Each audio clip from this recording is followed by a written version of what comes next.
The number one thing to remember when approaching a mentor. Most people approach potential mentors in completely the wrong way. As a result, most people have a lot of trouble getting mentors to help them out. When you're approaching a mentor, there's one thing you need to keep in mind. This one thing is what will set you apart from all the other people competing for their time and attention. How most people approach mentors. Most people approach mentors with a taking mindset. They ask them questions like, "Can we grab coffee sometime?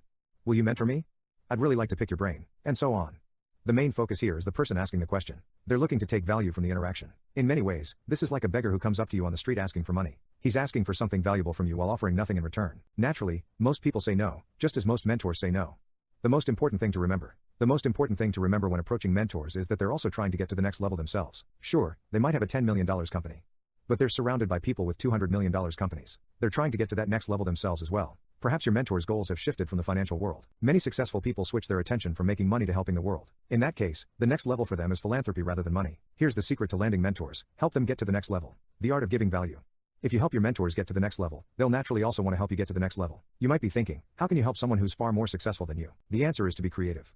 If you know they're interested in education reform, call up the 100 top educators in the country and help arrange meetings for your mentor. If you know they're looking to acquire small retailers in California, drive through the state and take photos of the different retailers they might be interested in. Go out of your way to help your mentor get to the next level. Offer value first, before asking for value in return. A word about connection. Go out of your way to help out your potential mentors, but do it with people you have a connection with. Don't just go out of your way to help potential mentors who you haven't even met yet. If you meet a potential mentor at a seminar or an event and have the chance to chat for a few minutes, then try to find some way to add value to their lives. Then and only then should you ask them for mentorship or help. Write and approach your dream list of mentors. There are mentors, then there are dream list mentors. Dream list mentors are the mentors you'd pick if you could choose any mentors on the planet. Landing these kinds of dream list mentors takes audacity and connections, but it's certainly doable. How Facebook landed Bill Gates. When Facebook was still in its infancy with just a few million members, Mark Zuckerberg decided he wanted to make it a platform. He wanted developers to be able to build apps on the platform. He asked one of his mentors if he could put him in touch with others who've developed platforms. His mentor said he might be able to put him in touch with some developers who've built a platform in the past. Zuckerberg said, "I was thinking more along the lines of Bill Gates." His mentor scoffed at him. Here he was, running a startup social network with far less traffic than MySpace, and he wanted Bill Gates to teach him how to build a platform. The next day, his mentor walked in. Zuckerberg said, "I talked to him." "Who?" "Bill Gates." He just called him up and asked. Be realistic versus be audacious. The world of business is littered with examples like this. The most successful people in the world are much more accessible than you'd think. Successful people had mentors themselves and often want to give back. You probably don't want to approach these kinds of mentors until you've got some traction. You want your business to be running moderately successfully already. These mentors should help you get to the next level, not help you get your business off the ground. Start with your top 10.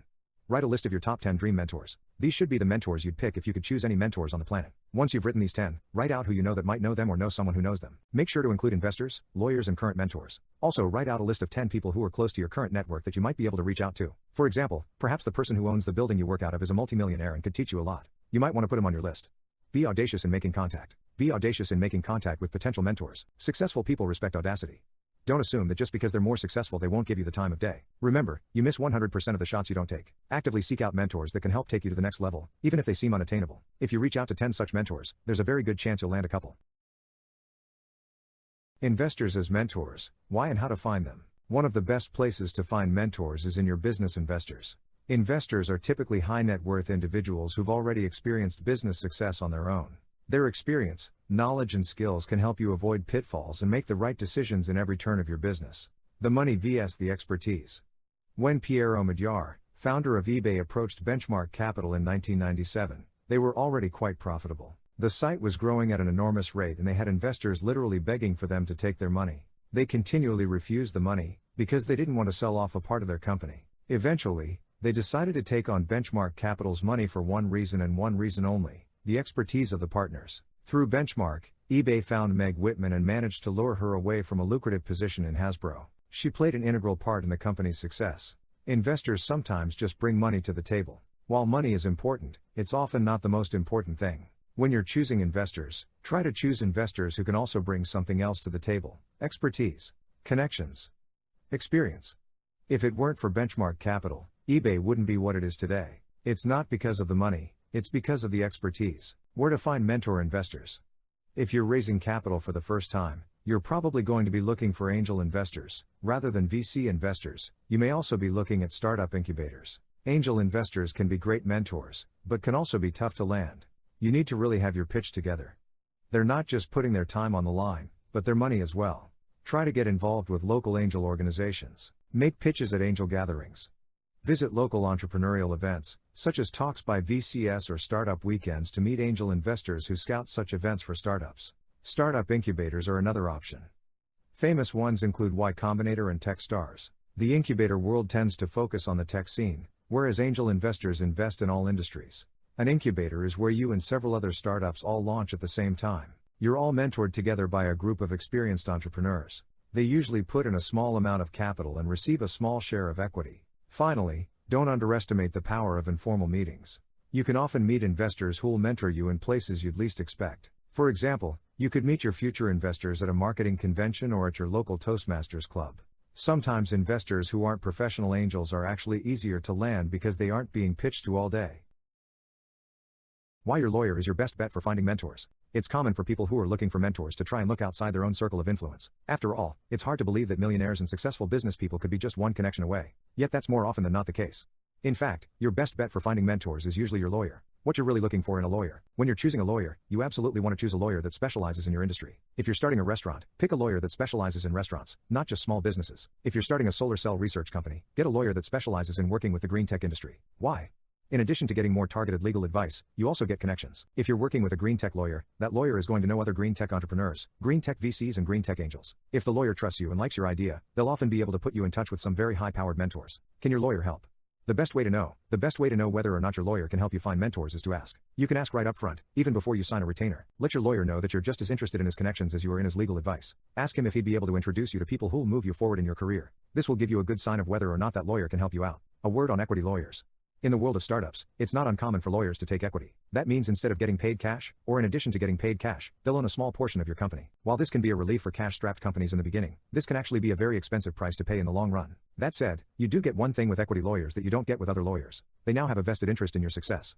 A lawyer who you're just paying a retainer might not open their full Rolodex to you. But a lawyer who owns a 3% stake in your company and believes the company will be worth many millions often will. One other place to look, finally, also choose your accountant in a similar manner. Try to work with accountants who'll know potential mentors. Never underestimate the power of connections.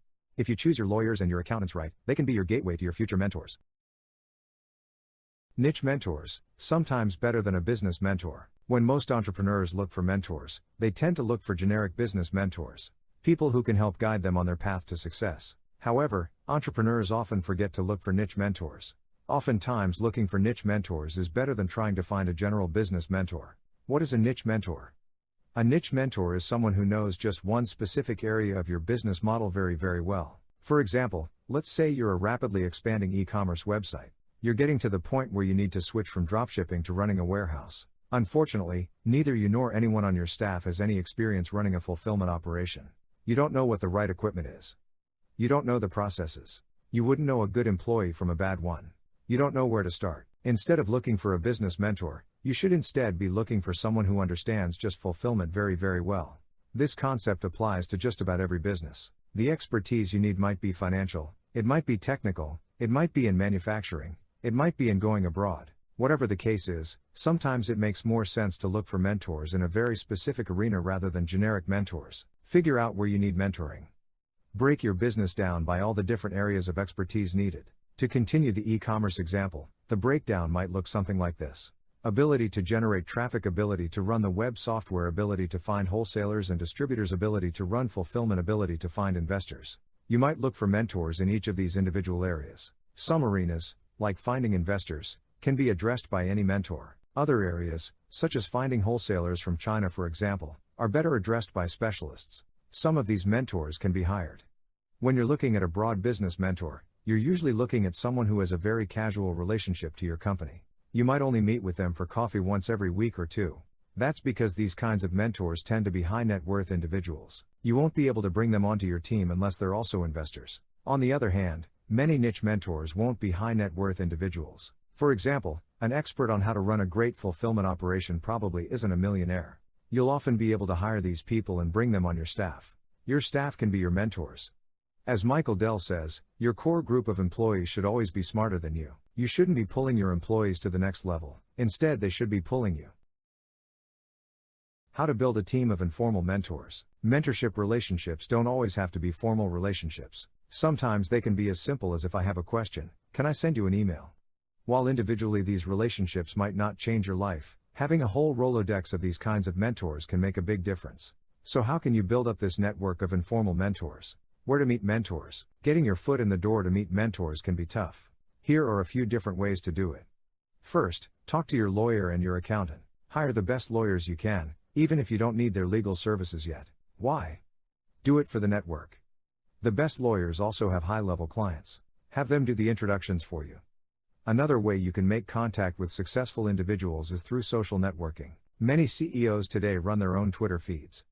Retweeting their messages and replying to them can help build up a relationship so you can eventually drop them an email. You can also make it a point to attend conferences and trade shows. Meet influencers in person, build a connection and ask them for mentorship face-to-face. The authenticity key. The key to making a great impression on a potential mentor is through authenticity. Imagine for a moment what the world is like from the eyes of influential people. A lot of people want your attention, but the vast majority of them want your attention so they can get something from you. You never know when people are approaching you out of genuine desire for connection or friendship, or if they have an ulterior motive. Because this is the reality of what it's like to be extremely successful. Successful people tend to have walls. The only real way around these walls is to be genuine and authentic. If you're nervous about meeting them, say so. If you're building a business and want their help, be upfront about it. Don't pretend to be their friend with an ulterior motive. Be 100% honest from the get-go. What kind of mentorship to ask for? Don't go overboard with your requests. Your requests for mentorship should be relatively straightforward and shouldn't require much of a commitment from your mentor. Ask them if you can send them an email if you ever have a question in a specific arena. You can also ask if you could do a quick phone call with them at some point. Don't ask for extended mentoring relationships unless you build a real connection. Repeat this process again and again and you'll gradually amass a Rolodex of successful people in different arenas that you can contact if you ever get stuck in your business. The 5 main benefits of having a business mentor. We've all heard that having business mentors can help you develop yourself and grow your company. But what is it exactly that these mentors can do for you? How can they help you move your company along? Knowing exactly how you want your mentors to help you move forward can help you find the motivation to find these mentors, as well as give you the fire you need to ask your potential mentors for help in a compelling way. Here are the 5 main benefits of having a business mentor. Benefit number 1, how to structure your company. Most entrepreneurs don't spend a lot of time thinking about how to structure their company. Yet most mentors will insist on making sure you have your business structure correct from the get-go. They've made structuring mistakes in the past and paid for it. Do you have a solid options plan in place? Do you have ironclad operating agreements between all your partners? Are you operating with a legal entity that minimizes your personal risk and reduces the amount of taxes you need to pay? These are all structuring questions mentors can help with. Benefit number 2, avoid mistakes others made. Mentors will be able to tell you about mistakes that others in your industry have made. They've been around the block longer and know the pitfalls well. Benefit number 3, learn to hire the right people. Building an A-grade team is one of the most important factors to success in business. But how exactly do you do it? How do you lure employees from lucrative jobs to come work for you? How do you build a corporate culture? How do you inspire people? Mentors can help you with this elusive aspect of your business. Benefit number 4, investments and exits. Investments and exits are some of the trickiest negotiations in business. Without someone experienced to guide you through the process, there's a very good chance you'll make big mistakes. How should you value your company? How important is it that you get some liquidation preferences? If investors want the right to hire an outside CEO, what should you say? With acquisitions, how important are the terms versus the raw price? How do you value non-cash acquisitions, such as equity deals or performance-based deals? What kind of earn-out plan is fair? Most first-time entrepreneurs simply can't answer these questions without outside help. Having great mentors will help you through these important processes. Benefit number 5, think big. Mentors can help you think outside of your regular bubble. If you're regularly only thinking at the $100,000 a year level, mentors can help you think at the $1 million a year or $10 million a year level. If you've never tasted success, it's hard to imagine or plan for massive success. Mentors, on the other hand, can help you see and plan that far ahead. These are some of the many reasons to get mentors in your business.